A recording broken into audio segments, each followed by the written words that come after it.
नमस्कार। India today के farmer digital platform किसान तक में आपका स्वागत है। मैं मनोज भट्ट। आज की चर्चा एमपी विधानसभा चुनाव को लेकर है। एमपी विधानसभा चुनाव की तैयारियां तेज हो गई हैं। इसी कड़ी में राजनीतिक दलों की तरफ से बुरा भाग भी लगाया जाना लगा है। इसी क्रम में बीजेपी ने कल दूसरी सूची जारी की है उम्मीदवारों की। इस सूची में कई नाम चौंकाने वाले हैं। बीजेपी ने दूसरी सूची में कई केंद्रीय मंत्रियों को विधानसभा का टिकट दिया है, विधानसभा उम्मीदवार बनाया है। इस सूची में जो सबसे ज्यादा नाम चौंकाता है वो नरेंद्र सिंह तोमर का है।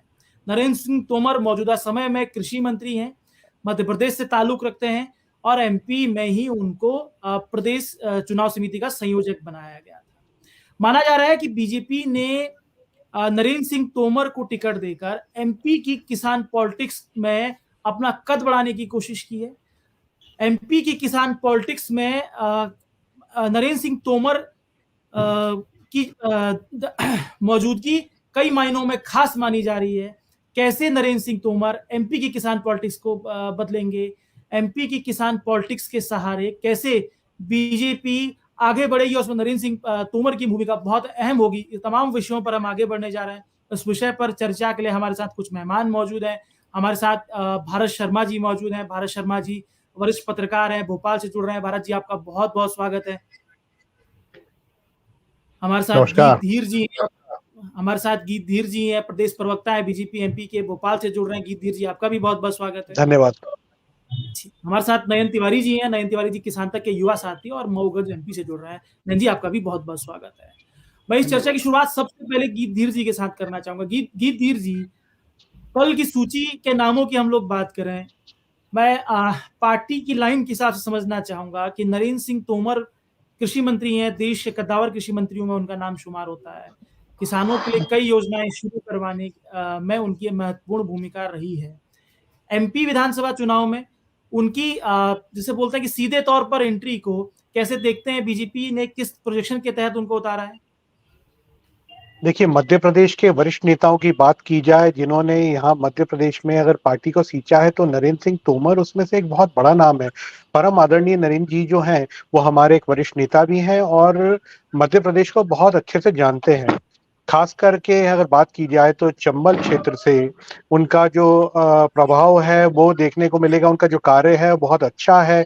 उनको वहां पर जो है जनता पसंद करती है। उसके अलावा जन भागीदारी के काम हो चाहे जनहितकारी कार्य हो, सब में उनका सहयोग हमेशा से रहा है। तो जनहित के लिए, जनता की पुकार के लिए यहाँ पर देखिए, जनता जिसको चुनती है, पार्टी जो हमारी राष्ट्र हित के लिए कार्य करती है। भारतीय जनता पार्टी का लक्ष्य जो है वो अपने आप को हमेशा बाद में देखती है। यहाँ पर जनता पहले, राष्ट्र पहले, राष्ट्र के बाद में जनता। तो निश्चित रूप से राष्ट्र के लिए और बेहतर हम कार्य कैसे कर सकते हैं, कौन सा व्यक्ति जो है जनता की पुकार है, जो कि कहीं ना कहीं देश को आगे बढ़ाने में एक जो है महत्वपूर्ण भूमिका निभा सकता है। तो उस लिहाज से नरेंद्र सिंह तोमर जी का नाम बहुत ही जो है एक प्रशंसनीय नाम है और ये एक ऐसा नाम है जिसको हर व्यक्ति पसंद करता है। तो निश्चित रूप से तो ये बहुत अच्छा निर्णय लिया है भारतीय जनता पार्टी ने। और जो हमारा शीर्ष नेतृत्व है उसने जो दूसरी सूची, अब तो तीसरी सूची भी आज आ गई है, तो हमारी लगभग 80 के करीब सीट्स जो है डिक्लेयर हो गई, 79-80 सीट्स डिक्लेयर हो गई हैं। तो मध्य प्रदेश के लिहाज से अगर देखा जाए, नरेंद्र सिंह तोमर जी का अगर यहाँ से लड़ना हो रहा है और निश्चित रूप से जीत की गारंटी तो है ही, लेकिन जनता का विकास और तेजी से हो पाएगा इसकी भी गारंटी है। क्योंकि हमारे माननीय प्रधानमंत्री श्री नरेंद्र मोदी जी जो कहते हैं सबका साथ, सबका विकास, सबका विश्वास और सबका विकास, तो इसकी जो बात की जाती है वो हम कर कर दिखाते आए हैं और अभी भी हम करके दिखाएंगे। देखिए, अगर पहले की बात भी हम करें तो मैं बहुत ज्यादा पीछे जाऊं बहुत मतलब नहीं है, लेकिन आंकड़े के लिए जरूर बता देता हूँ। ये शासन का ही डेटा है मेरे पास में। आंकड़ों पे लौटेंगे गीत जी। एक बार पहले मैं जल्दी से भारत जी के पास जाना चाहूंगा। भारत जी, कैसे देखते हैं एमपी की किसान पॉलिटिक्स, किसानों के मुद्दे और केंद्रीय कृषि मंत्री को विधानसभा चुनाव की दावेदारी, कैसे देखते हैं भारत जी आप इसे? असल में इन्होंने जो धीर जी ने जो बात कही है उसमें कुछ बातों से मैं सहमत हूँ। नरेंद्र सिंह तोमर 2 बार मध्य प्रदेश भाजपा के अध्यक्ष रहे हैं और मतलब पार्टी के विस्तार में उनकी भूमिका बहुत रही है, ये बात सच है। लेकिन कृषि मंत्री होने के नाते उन्होंने किसानों का बहुत ज्यादा कुछ कल्याण किया, ऐसी कोई बात नहीं है। और नरेंद्र सिंह की पहचान किसान नेता के तौर पे नहीं है, ग्वालियर चंबल संभाग के एक बड़े नेता के तौर पर है मध्य प्रदेश में। और अगर बीजेपी ने उनको उतारा है तो उसके पीछे एक बड़ा कारण यह है कि ज्योतिरादित्य सिंधिया के आने के बाद बीजेपी में सबसे ज्यादा भगदड़ मची है ग्वालियर चंबल संभाग में, और उसको कंट्रोल करने के लिए इनके पास कोई एक बड़ा नेता अगर वहां पर है तो वो, हालांकि इनके जो प्रदेश अध्यक्ष वीडी शर्मा क्षेत्र से नरेंद्र सिंह तोमर लड़े हैं, वीडी शर्मा उसी विधानसभा क्षेत्र के रहने वाले हैं। तो लेकिन फिर भी नरेंद्र सिंह का अपना एक लंबा अनुभव है और वे मध्य प्रदेश में मंत्री भी रहे हैं और उसके बाद वे 2 बार अध्यक्ष भी रहे हैं। तो निश्चित तौर पर कार्यकर्ताओं के में उनकी पकड़ बहुत अच्छी है, लेकिन इसको मुझे नहीं लगता किसानों से जोड़कर और ये कहना कि किसान नेता होने के नाते वो मध्य प्रदेश में कुछ बहुत ज्यादा चमत्कार कर पाएंगे, ये मैं नहीं मानता। मनोज जी, लौटेंगे भारत जी, लौटेंगे आपके पास। मैं नयन जी के पास जाऊंगा। नयन जी, कैसे देखते हैं कि भारत जी ने डिनाई कर दिया किसान नेता नहीं है, लेकिन पर एक सफल कृषि मंत्री के तौर पर कैसे देखते हैं, जब देश में 3 कृषि आंदोलन भी शुरू हुए उस टाइम पर, अगर एमपी की बात करें, एमपी की भागीदारी की बात करें उस किसान आंदोलन में, कैसे देखते हैं आप, कैसे देखते हैं? देखिए मनोज जी, लगभग मिली जुली बातें अभी तक सामने निकल के आई। गीत जी ने काफी उनके बारे में बता दिया, तो उनकी क्या पहचान है और क्या भूमिकाएं, क्या पहचान है इस पे मैं नहीं जाऊंगा। जहां तक भूमिकाओं की बात है, आपने किसान आंदोलन का जिक्र किया। नरेंद्र सिंह तोमर के कृषि मंत्री रहते हुए एक बहुत बड़ा किसान आंदोलन हुआ। इस किसान आंदोलन में हरियाणा, पंजाब और उत्तर प्रदेश, खासतौर पर पश्चिमी उत्तर प्रदेश के ही किसान देखे गए। मध्य प्रदेश भी हमेशा से खेती किसानी में अग्रणी राज्य रहा है, लेकिन कृषि कानून के खिलाफ मध्य प्रदेश का किसान इतना ज्यादा आंदोलन का साथ देता नजर नहीं आया। तो इस पे कहीं ना कहीं निश्चित तौर पे नरेंद्र सिंह तोमर के कार्यों से खुश थे। अब ऐसा तो नहीं है किसान भाजपा कांग्रेस नहीं देखता, किसान अपना कौन सी सरकार से फायदा हो रहा है ये देखते हुए ही निर्णय लेता है। तो किसान का आंदोलन में किसी प्रकार से नहीं कह सकते, लेकिन उतना सहयोग कृषि आंदोलन को नहीं मिला। तो इस पे नरेंद्र सिंह तोमर की एक महत्वपूर्ण भूमिका रही है और भारतीय जनता पार्टी ने इसे देखते हुए, जैसा कि मध्य प्रदेश में किसान एक बहुत बड़ा तबका है जो सरकार डिसाइड करता है, तो नरेंद्र सिंह तोमर काफी हद तक प्रभावशाली हो सकते हैं चुनाव में उतरना उनका, न सिर्फ अपनी विधानसभा के लिए बल्कि पूरे प्रदेश के लिए। जी, नयन जी लौटेंगे आपके पास। मैं भारत जी के पास जाऊंगा। भारत जी, बेशक किसान नेता नहीं है, लेकिन एक सफल कृषि मंत्री के तौर पर आप कार्यकाल को स्वीकार हैं। अगर मध्य प्रदेश में उनको जिम्मेदारियां मिलती हैं, तो क्या मध्य प्रदेश की जो कृषि दशा दिशा है, क्या उसको थोड़ा सा विस्तार देने में नरेंद्र सिंह तोमर की भूमिका अहम हो सकती है? देखो, कृषि की जहां तक मध्य प्रदेश में बात है, मध्य प्रदेश में निश्चित तौर पर पिछले कुछ समय से कृषि के क्षेत्र में मध्य प्रदेश ने ठीक किया। खास तौर पर गेहूं के उत्पादन की बात करें, यहाँ पर गेहूं की रिकॉर्ड खरीदी हुई है और उसमें नरेंद्र सिंह तोमर की कोई भूमिका नहीं है। ये यहाँ के किसानों की भूमिका है और जो सरकार ने जो कुछ उनको सुविधाएं नहर वगैरह बना के जो दी हैं, तो यहाँ पर नर्मदा पर बड़े बड़े डैम बने हैं, उसकी एक बड़ी भूमिका है। नरेंद्र सिंह तोमर की जहां तक बात करें और 3 किसान कृषि कानूनों की बात करें, देखो ये हमारे जो तुम्हारे साथी जो बोल रहे हैं कि 3 कृषि कानूनों की जो आंदोलन की जो शुरुआत हुई है वो मध्य प्रदेश से ही हुई है। जब नीमच में गोलीकांड हुआ था, किसान अपना मंडी में भाव मांग रहे थे और जिसमें 6 किसान मारे गए थे, उसके उसी आग शुरू हुई थी और जो ये शुरू मतलब दिल्ली तक पहुंच गई और उसके बाद ही फिर बहुत सारे संगठन वहां पर तैयार हुए, जिसमें अखिल भारतीय किसान संग्राम समन्वय समिति बना। फिर उसके बाद 3 कृषि कानून आए, उसको लेकर एक बड़ा कोऑर्डिनेशन कमेटी बना जिसको हम संयुक्त किसान मोर्चा बोलते हैं, जिसमें हरियाणा, पंजाब और पश्चिमी उत्तर प्रदेश के किसान भी थे। अब बात अगर यह है कि हम हरियाणा और पंजाब की बात करें, देखो मंडी सिस्टम जो है वो हरियाणा पंजाब में हर चीज के लिए मिलता है, मध्य प्रदेश में नहीं मिलता। मध्य प्रदेश में भावांतर योजना शिवराज जी ने शुरू की थी, लेकिन मोदी जी के सरकार आने के बाद वो बंद हो गई। तो पहले मध्य प्रदेश में गेहूं के उत्पादन पर लगभग 150 रुपया एक्स्ट्रा शिवराज जी देते थे, लेकिन अब वो देना बंद हो गया है, क्योंकि जैसे ही मोदी जी की सरकार आई और उन्होंने स्टेट गवर्नमेंट को ये बोला कि आप अगर एक्स्ट्रा अगर पेमेंट किसानों को करेंगे तो हम आपका उत्पाद नहीं खरीदेंगे, एफसीआई नहीं खरीदेगी। उसके बाद ये देश के तमाम स्टेट के अंदर ये जो योजना थी, और फिर उसके बाद शिवराज जी भावांतर योजना लेकर आए कि अगर आप मार्केट में अगर कोई चीज बेच रहे हैं एमएसपी से कम पर, तो जो भी भाव का अंतर होगा वो स्टेट गवर्नमेंट आपको देगी। लेकिन वो भावांतर योजना भी ज्यादा नहीं चली। तो इसलिए ये कहना कि नरेंद्र सिंह तोमर के यहाँ पर आने के बाद कुछ किसानों के लिए कुछ बहुत बड़ा हो जाएगा, मुझे ऐसा नहीं। जी भरत जी, पीएम किसान सम्मान निधि का सफल संचालन, मुरैना में राष्ट्रीय बीज निगम संस्थान का गठन, क्या इन तमाम पहलुओं को आप नकारते हैं कि कहीं ना कहीं क्या कृषि मंत्री के नेतृत्व में ये जो दो बड़े फैसले हुए हैं, जिसमें एक तो एमपी सेंट्रिक भी है, तो क्या आप कैसे मानते हैं, क्योंकि कृषि राज्य का विषय है, इस बात को समझा जा सकता है? मेरा बहुत सीधे तौर पर यह मानना है मनोज भाई, आप 6,000 रुपए सालाना देते हैं, अगर आप एमएसपी दे दें तो मुझे भावांतर योजना की जरूरत नहीं है। मेरी मूंग की दाल का समर्थन मूल्य 8,500 रुपए है, और अगर मैं 6,000 रुपए में अगर बेच रहा हूं तो 2,500 रुपए क्विंटल मुझे 1 क्विंटल पर नुकसान हो रहा है। 3 क्विंटल में मुझे जितना नुकसान हो रहा है उतना मैं साल भर में मुझे सम्मान निधि मिल रही है। मैं बाजरे की बात करूं, 2,300 रुपए के करीब बाजरे, 2,300 2,500 रुपए रेट है, 1,800 1,600 रुपए बाजरा बिक रहा है। अगर एक क्विंटल पे अगर मुझे 500 रुपए का नुकसान हो रहा है एक बीघे में, ये मैं मुरैना जिले की बात कर रहा हूँ जहाँ के नरेंद्र सिंह तोमर है। मुरैना जिले में एक बीघे में लगभग 6 क्विंटल बाजरा होता है। तो आप ये मान के चलें कि एक बीघे बाजरे में मुझे 3,000 रुपए का नुकसान हो रहा है, और 2 बीघे बाजरे में मुझे उतना नुकसान हो रहा है जितना मुझे सम्मान निधि मिल रही है। तो सम्मान निधि कोई बहुत बड़ी चीज नहीं, आप एमएसपी लागू कर दें, सम्मान निधि बंद कर दें। मुझे नहीं लगता कि इस बात को लेकर कोई भी किसान नाराज होगा सरकार से कि आपने सम्मान निधि क्यों बंद कर दी। मनोज जी, बहुत बहुत शुक्रिया सर, बहुत बहुत शुक्रिया। मैं गीत धीर जी के पास आऊंगा। गीत जी, क्या एमपी में किसानों के कई मुद्दे हैं? हमने देखा कि लहसुन के दाम बहुत कम थे, लहसुन के दाम, जीतू पटवारी विधानसभा में लहसुन लेकर पहुंचे। इसके साथ ही साथ प्याज किसानों की नाराजगी मौजूदा समय पर है, प्याज पर जो एक्सपोर्ट ड्यूटी लगी है, लेकिन इसके बावजूद भी किसान उस तरीके से मोबिलाइज नहीं होते हैं। तो क्या आप मानते हैं कि कहीं ना कहीं बीजेपी या जैसा कि आपने कहा कि नरेंद्र सिंह तोमर संगठन के अच्छे जानकार हैं, संयमित नेता हैं, बेहतर नेता है, तो कहीं ना कहीं उनकी छवि, उन पर उम्मीद अभी किसानों को है, इस वजह से किसान मोबिलाइज नहीं हो पा रहे हैं?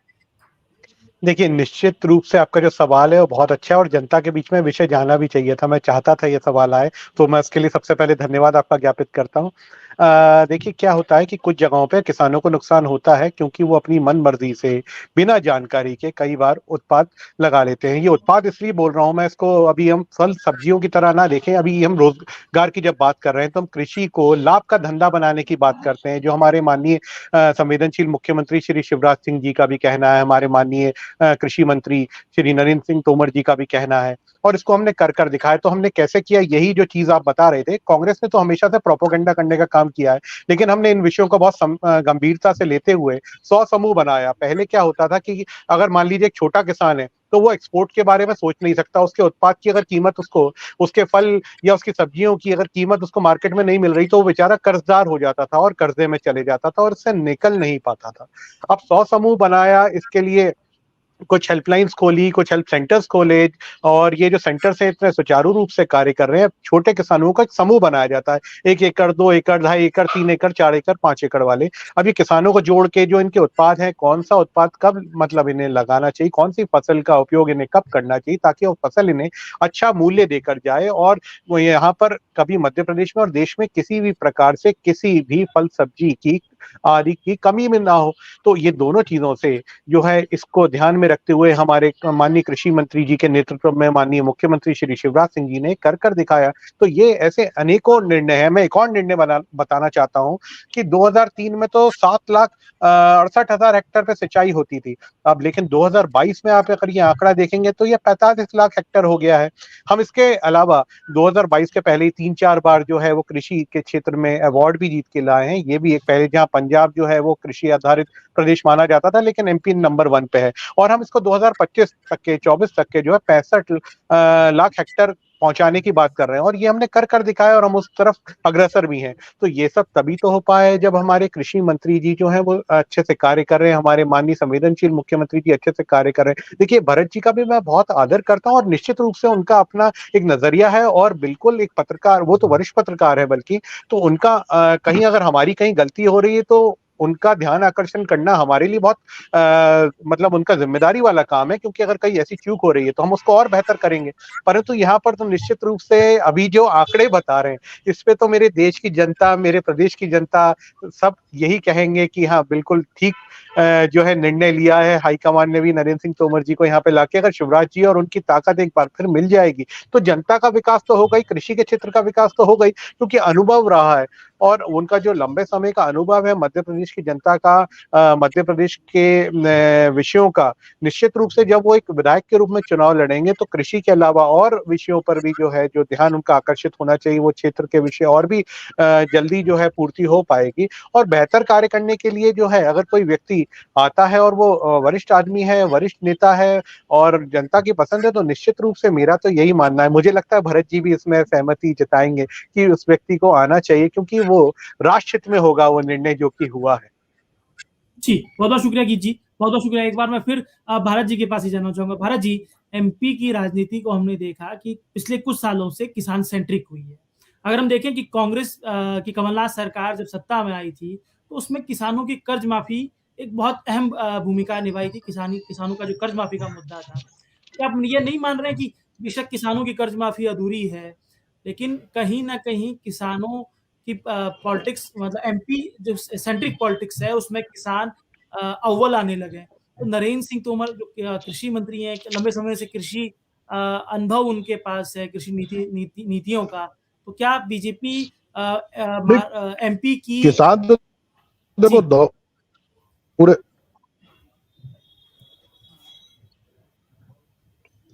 थोड़ा सिग्नल का कुछ इशू आ रहा है।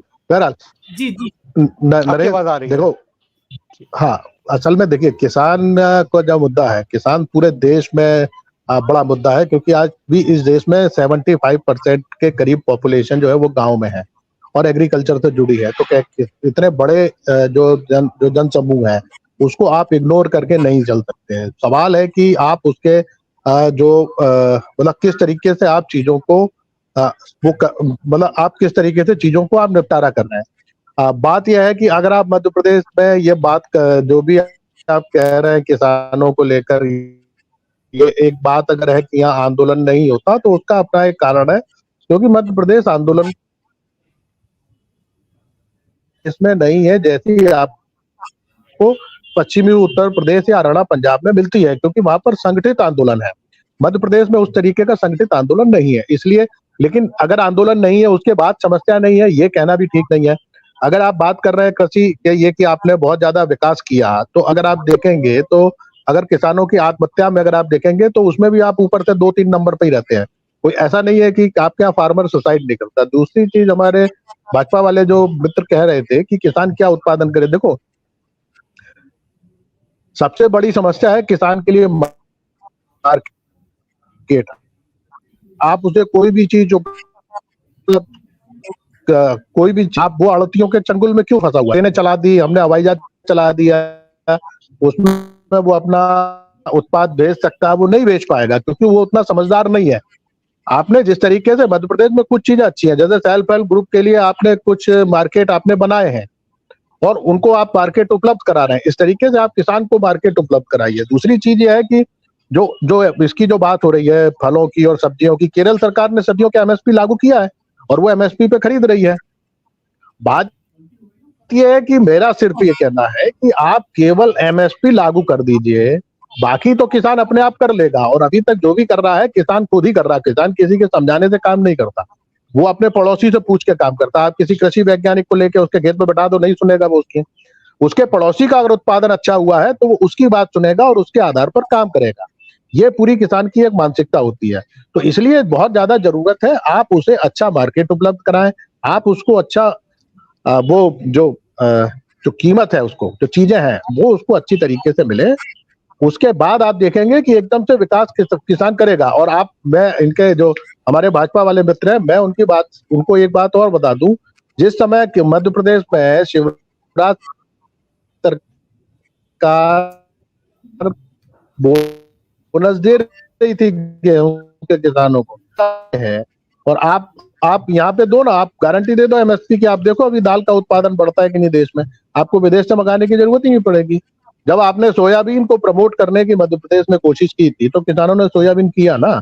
पूरा मालवा जो कपास और मूंगफली किया करता था वो सब सोयाबीन करने लगा।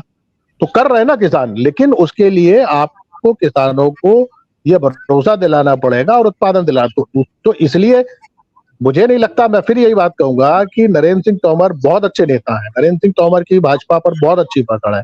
नरेंद्र सिंह तोमर कार्यकर्ताओं के चाहते हैं। शिवराज सिंह और नरेंद्र सिंह की बहुत अच्छी जोड़ी है, सारी बातें सच है। लेकिन कृषि मंत्री के नाते नरेंद्र सिंह की कोई बहुत ज्यादा स्वीकारता मध्य प्रदेश के किसानों के अंदर हो, ऐसा मुझे नहीं लगता। मनोज जी जी गीत जी, कैसे देख रहे हैं आप भरत जी की बातों को? देखिए, जो बात है, मैं जनता के सामने जो लाना चाहूंगा, कुछ काम जो किए हैं नरेंद्र सिंह तोमर जी के अभी कार्यकाल में जो हुए हैं, शिवराज जी के कार्यकाल में जो हुए हैं, उनका उल्लेख करना चाहूंगा। पिछले 3 सालों में 6 लाख हेक्टेयर से अधिक नई सिंचाई क्षमता विकसित कर दी गई। ये मध्य प्रदेश में लागू हो चुकी है। जल संसाधन विभाग द्वारा निर्माणाधीन जो है 475 सिंचाई परियोजना जो है, उसके माध्यम से 28 लाख हेक्टेयर से अधिक क्षमता जो है वो विकसित की जा चुकी है। ये भी हो चुका है। अच्छा, फिर देखिए, नर्मदा कछार की 24,500 करोड़ रुपए से अधिक लागत की 5,50,000 हेक्टेयर से अधिक की सिंचाई क्षमता वाली 12 परियोजनाएं निर्माण में कार्रवाई इसकी भी जो है वो प्रारंभ हो चुकी है। लगभग 85,000 करोड़ की लागत 8,000 करोड़ की लागत से देश की पहली प्रेशराइज्ड पाइप सिंचाई परियोजना मोहनपुरा और कुंडलिया, इनका क्रियान्वयन भी जो है वो होने जा रहा है और इसकी जो क्षमता है वो है 2,85,000 हेक्टेयर की। तो देखिए, काम तो हुए। जल जीवन मिशन के अंतर्गत अगर देखें तो 65,000 करोड़ रुपए से अधिक की लागत वाले नल जल योजना स्वीकृत की गई है, जिससे जो है घर घर खेत खेत तक के पानी पहुंचाया जा रहा है। तो लगभग 9,500 करोड़ से अधिक जो ग्राम लगभग 9,500 से अधिक ग्राम जो हैं, वो पूरे देश की हम बात करें, हम प्रदेश की बात करें, हर तरफ देखिए विकास की गंगा बहाने के लिए जो एक केंद्रीय नेतृत्व कर सकता है वो नरेंद्र सिंह जी ने किया। और मध्य प्रदेश की अगर बात करें तो शिवराज जी ने उस ओर जो है, कमल पटेल जी ने उस ओर जो है कृषि के क्षेत्र को बढ़ाया है। यहाँ पर कमल पटेल जी जो है कृषि मंत्री हैं। वर्ष 2019 की हम बात करते हैं, उस टाइम तो मध्य प्रदेश में हमारी सरकार चली गई थी, लेकिन केंद्र में नरेंद्र सिंह तोमर जी तो थे। वहां पर देखिए 2019 की अगर बात करें तो 11% घरों में जो जल नल की सुविधा है वो हमने प्रदान करी। अब बढ़कर वो 50% से अधिक घरों में और पहुंच चुकी है। लेकिन मैं तब की बात बता रहा हूँ। शहर में हम अगर बात करें तो हर घर नल की हम बात करें, उसके अंतर्गत 2,000 करोड़ रुपयों से अधिक की योजना जो है स्वीकृत हो गई थी और वो योजना जो है प्रारंभ हो गई। हितग्राहियों को उनका लाभ मिल रहा है। वर्ष 2008 की भी अगर हम बात करें तो जो योजनाएं प्रारंभ हुई थी, जिसमें जल अभिषेक अभियान के अंतर्गत 5 लाख से अधिक वाटर बॉडीज का निर्माण किया गया था। ये सारी अनेकों योजनाएं जिसका मध्य प्रदेश में और देश में क्रियान्वयन किया गया है। तो निश्चित रूप से कार्य तो हुए। भारतीय जनता पार्टी की इच्छा शक्ति है जो करके दिखाएं। देखिए, मैं फिर ब्लेम नहीं डालूंगा क्योंकि अभी तो कांग्रेस का कोई प्रवक्ता भी नहीं है, मगर ये सच्चाई है।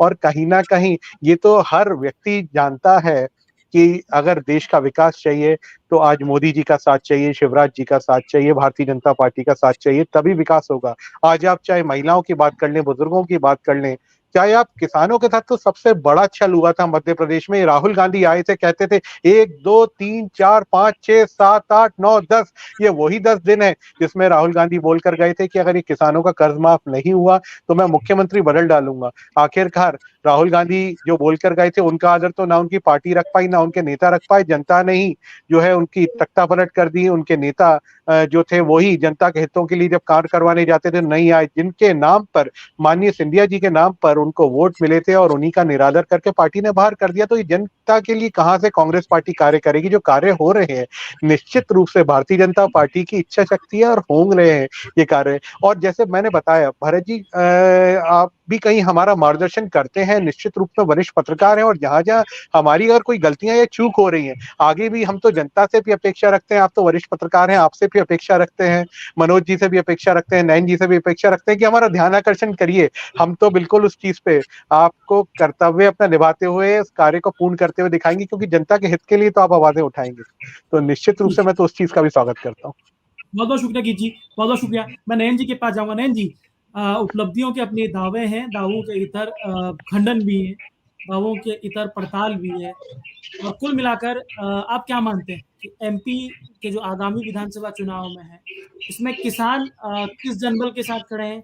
या किसान सरकार बनाने और सरकार के बनाने का सत्ता समीकरण बिगाड़ने की स्थिति में नज़र आ रहे हैं? देखिए, मिले-जुले जवाब मिलेंगे इस पे भी। जैसे कि अगर कांग्रेस के पास मैंने अभी कुछ दिनों पहले एक कुछ वादों की एक लिस्ट बना के उन्होंने दी थी कि अगर हमारी सरकार आती है, कांग्रेस के कमलनाथ जी ने ये प्रेजेंट किया था कि अगर हमारी सरकार आती है तो हम किसानों के कर्ज माफी के जो पुराने फैसले थे उसके साथ जाएंगे। किसान आंदोलन पर लगे, क्या बोलते हैं, जो किसानों पे आंदोलन के दौरान कुछ चार्जेस लगे थे वो सभी हटाए जाएंगे। इस तरह के 3-4 चीजें थी। बिजली को लेके उन्होंने बातें की थी। लेकिन किसान का मानना ये है, कमलनाथ की जो सरकार रही 1.5-2 साल की, उसमें ज्यादातर किसान यही कहते हुए नजर आएंगे कि हमारा कर्जा माफ नहीं हुआ। अगर कर्जा माफ हुआ होता उनका तो शिवराज सरकार की वापसी के बाद वो मध्य प्रदेश पे लदा हुआ कर्ज बरकरार न रहता। इसके अलावा शिवराज सरकार की कुछ विफलताएं हैं, वो मैं गीत जी की ओर का ध्यान आकर्षण करना चाहूंगा। जैसा इन्होंने बोला, मध्य प्रदेश में बिजली एक बहुत बड़ी समस्या है, खासतौर पर ग्रामीण क्षेत्र में। मध्य प्रदेश के किसान एक तो प्राकृतिक मार झेल रहे हैं बारिश ना होने के कारण, उसके बाद समय पे बिजली नहीं मिलती 3 से 4 दिन बिजली आती नहीं है, तो खेतों की सिंचाई नहीं हो पा रही। इसलिए मध्य प्रदेश के जो कि एक उत्पादन अग्रणी राज्य रहा है, वो निचले स्तर पे जाता नजर आ रहा है। गीत जी ने अवार्ड की बात की कि मध्य प्रदेश कृषि में अवार्ड लेके आया, लेकिन अगर बिजली किसान को उपलब्ध नहीं करवा पाएंगे, जबकि शिवराज सरकार दावे करती है कि हम सरप्लस कंट्री है बिजली बनाने में, सरप्लस स्टेट है बिजली बनाने में, फिर भी प्रॉपर बिजली की आपूर्ति नहीं हो पाती। तो बिजली को लेके एक बड़ी समस्या है। किसानों को कुल मिला के छला गया है। कमलनाथ के वादे किसान कर्ज माफी में है जो पूरे नहीं आए, और शिवराज सरकार की बिजली और फसल को खरीदने की जो नीतियां हैं ये सही नहीं है। तो दोनों ओर से अब तक किसानों को संतुष्टि नहीं मिली है। जी, बहुत-बहुत शुक्रिया नयन जी, बहुत-बहुत शुक्रिया। इस चर्चा को हमने समझने की कोशिश की। इस चर्चा में बीजेपी ने कई कद्दावर नेताओं को विधानसभा चुनाव में इस बार उतारा है। अपने-अपने दावे हैं, अपनी-अपनी उपलब्धियाँ हैं, तो अपना-अपना अनुभव भी है, और कहीं न कहीं ये बात निकल कर आती है, जैसा कि भरत जी ने बताया, जैसा कि गीत जी ने बताया और जैसे कि नयन जी ने बताया, कि इस बार एमपी विधानसभा चुनाव बेहद ही दिलचस्प होने वाला है, जिसमें किसान और किसानी से जुड़े मुद्दे भी सरकार बनाने में अपनी अहम भूमिका निभाएँगे। मैं इसी के साथ इस चर्चा का समापन करना चाहूँगा। मैं बहुत-बहुत शुक्रिया कहूँगा भरत जी, आप इस चर्चा में जुड़े। गीत जी, आपका भी बहुत-बहुत शुक्रिया। भरत जी, आपका भी शुक्रिया। नयन जी, आपका भी शुक्रिया कि आप इस चर्चा में जुड़े। इसी के साथ इजाज़त दीजिए, फिर जल्द मुलाकात होगी।